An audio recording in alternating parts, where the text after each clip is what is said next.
Hello friends, इस app के साथ आप बड़ी आसानी से स्टूडेंट का डेली अटेंडेंस भी मैनेज कर सकते हैं और फीस भी मैनेज कर सकते हैं। डेली अटेंडेंस पे जाएं, आपके पास बड़ा ही सिंपल सा तरीका इसमें दिया हुआ है क्यूआर कोड जनरेट करने का। डेली अटेंडेंस में आप यहाँ डेट बताएं किस टाइम की अटेंडेंस लेना है, फिर ये बता दें जैसे 9 बजे से लेके यहाँ पे मैं चाहता हूँ 10 बजे के बीच में जो स्टूडेंट आ जाता है उसका अटेंडेंस लग जाए।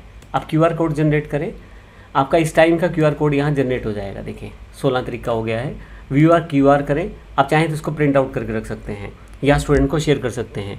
9 से 10 के बीच स्टूडेंट अपनी ऐप से इसे स्कैन करेगा और उसका अटेंडेंस सबमिट हो जाएगा।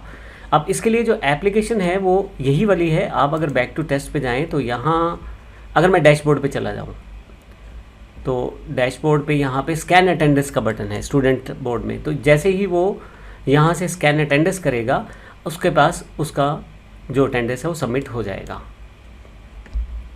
इसके साथ साथ आप यहाँ से फीस सेटअप कर सकते हैं। तो माई ऐप में आए, ऐप डैशबोर्ड में जाएं, फीस मैनेजमेंट पे जाएं। आप फीस का पूरा हिसाब किताब यहाँ रख सकते हैं।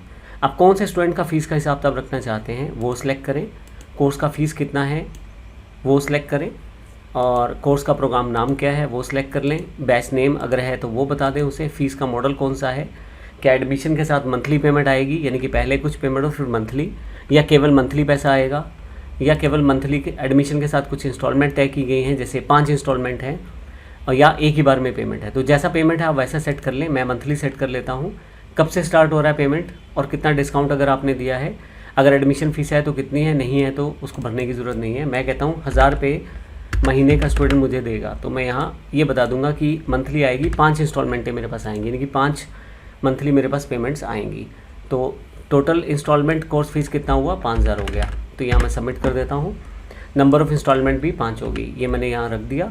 और नोट्स अगर देना चाहते हैं तो मैं नोट्स दे सकता हूँ। क्रिएट प्लान एंड जनरेट ड्यूज़, तो जैसे आप करेंगे तो ये देखें यहाँ पे नीचे की तरफ उस स्टूडेंट से रिलेटेड सारा चार्ट तैयार होकर आ जाएगा 5 की 5 इंस्टॉलमेंट का।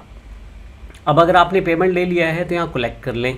कलेक्ट करते ही यहाँ पे आपके पास जनरेट फीस रिसिप्ट आ जाएगी और यहाँ बेसिक इन्फॉर्मेशन आपको डालनी है। यहाँ से कौन सा स्टूडेंट है, फ़ीस, प्रोग्राम कौन सा था और उसका बैच नेम अगर था तो क्या था, जो भी उसका फ़ीस का डिटेल था। एक तरह से आप यहाँ से सेटअप कर सकते हैं। मैं यहाँ से पेड या अनपेड ऑप्शन में जा सकता हूँ। मैंने वहाँ कलेक्ट किया था तो पेड आ गया था, ठीक है। और अगर मुझे इसका रिसीव निकालना है तो रिसिप्ट पे जाऊँगा। मैं रिसीव निकालना तो रिसिप्ट पे क्लिक कर दूंगा, मैं रिसिप्ट आ जाएगा। और अगर मैंने उसे माफ़ किया है फ़ीस तो वेव कर दूंगा तो फ़ीस वो माफ़ हो जाएगा उस महीने का। तो आप इस तरह से आप उसको कुछ डिस्काउंट भी ऑफ़र कर सकते हो। तो ये देखें बाकी अनपेड की इन्फॉर्मेशन भी यहाँ आती जा रही है। तो जिस महीने जिस स्टूडेंट का फ़ीस आया है उन सब का रिकॉर्ड आप यहाँ मैनेज कर सकते हैं। फ़िल्टर रिपोर्ट करके आप उन पर्टिकुलर स्टूडेंट्स को देख भी सकते हैं। तो इस तरह से फ़ीस मैनेजमेंट बड़ा आसान है यहाँ से करना। और यहाँ पे ऊपर की तरफ आपको ये भी दिखाया जाएगा कितना पेमेंट हो गया है, कितना ड्यू है, ओवर ड्यू कितना है, कितना आना है, कितना आपका स्टूडेंट है, कितना ड्यू आइटम्स हैं, हर चीज़ यहाँ पे पूरी की तरह दिखाई जाएगी पूरी की पूरी। तो इस तरह से आप फीस मैनेजमेंट बड़ी आसानी से कर सकते हैं एप्लीकेशन के साथ। धन्यवाद। इसी के साथ स्टूडेंट को भी इसकी फ़ीस की जानकारी अपने डैशबोर्ड लॉगिन में मिलती रहेगी। अगर आप यहाँ होम पे आ जाएं, क्योंकि ये स्टूडेंट का नाम अलग था तो मैं पहले उस स्टूडेंट के नाम से लॉगिन कर लेता हूँ। इसका मैं आईडी पासवर्ड देख लेता हूँ। स्टूडेंट का नाम पूजा था तो मैं पूजा वाला जो स्टूडेंट है इसका आईडी पासवर्ड चेक कर लेते हैं। तो इसके लिए मैं यहाँ से माई ऐप पे चला जाता हूँ, ऐप डैशबोर्ड पे, और यहाँ पे आज स्टूडेंट्स का डेटा आ रहा होगा। यहाँ पे पूजा का डेटा है और यहाँ उसका आईडी पासवर्ड होगा। ये लॉगिन आईडी है उसका, ये वाला, और मैं इसी लॉगिन आईडी से लॉगिन कर लेता हूँ आपको दिखाने के लिए। और इसी तरह से मेरे पास इसका पासवर्ड है। तो क्योंकि स्टूडेंट का जो इन्फॉर्मेशन है वहाँ भी उसे दिखाया जाएगा कि उसका फ़ीस पेड हो गया है। तो ना केवल आपको बल्कि स्टूडेंट को फ़ीस की इन्फॉर्मेशन भी मिलती रहेगी। माई फ़ीस पे जाएंगे स्टूडेंट, ले लें, यहाँ आपके पास उसका पूरा चार्ट बना हुआ है। पहले महीने का पेड है, उसका इन्फॉर्मेशन है। दूसरे महीने का वेव्ड है, माफ़ कर दिया गया है। 3 इंस्टॉलमेंट उसकी पेंडिंग है। तो स्टूडेंट के पास भी इन्फॉर्मेशन है, आपके पास भी है। अब फीस वाला जो प्रोसेस है बड़ा आसान हो जाता है।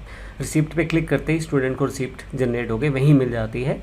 तो आसानी से स्टूडेंट के पास पूरा का पूरा रिकॉर्ड बना रहता है। वो चाहे तो यहाँ से इसे सेव करके रख सकता है या प्रिंट भी कर सकता है। तो इस तरह से आप पूरा का पूरा फीस का रिकॉर्ड बड़ी आसानी से मैनेज कर सकते हैं। धन्यवाद।